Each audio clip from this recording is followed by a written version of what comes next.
రాజశేఖర రెడ్డి గారు xerox copy Jagan గారు అని చెప్తున్నారు మీరు.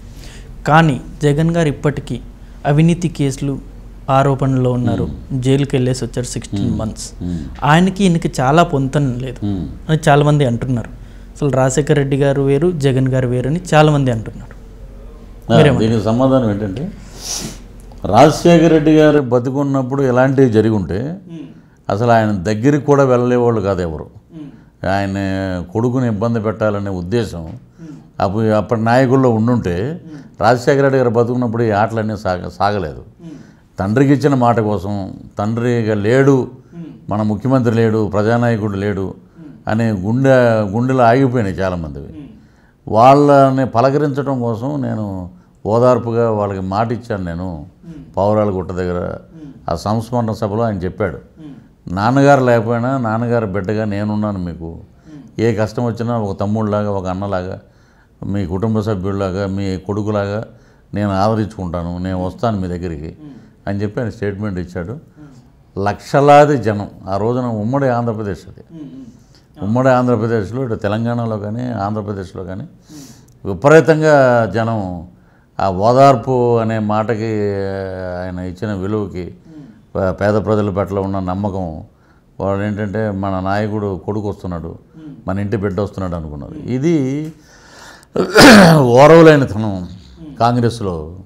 కాంగ్రెస్లో ఏంటంటే కాటికి కాళ్ళు చాచిన వాళ్ళు కూడా ముఖ్యమంత్రి అవ్వాలనే ఒక ఇదిలో ఉంటారు వాళ్ళు. ఒక 10 మంది ఉంటే 10 మంది కూడా సీఎం క్యాండిడేట్లుగానే ఉంటారు వాళ్ళు. అలాంటి సంస్కృతి కాంగ్రెస్లో ఉంది. సో ఆ టైంలో తిరగబడి సుమారు 554 ఎంతో చిల్లర పార్లమెంటు స్థానాలు, అన్ని స్థానాల్లో ఒక వ్యక్తి, ఒక ఎంపీ, కడప ఎంపీ తిరుగుబాటు లేపాడు, ఓదార్పుకి వెళ్తాను నేను అని ఆయన బయటకు వచ్చాడు. అదే ఆయన నేను ఓకేనమ్మా మేడం అన్నట్టు, ఇప్పుడు మన కిరణ్ కుమార్ రెడ్డి గారు అన్నట్టు కాంగ్రెసు హస్తం గుర్తు ఆయన పాదాన్ని నమ్ముకున్నాడు కిరణ్ కుమార్ రెడ్డి గారు, ముఖ్యమంత్రి అయ్యాడు. మా జగనన్న కూడా ఆ రోజు అలాగే మేడం మీరు చెప్పినట్టు ఏంటంటే, ఆయన రాజశేఖర రెడ్డి గారు కొడుకే కాదు.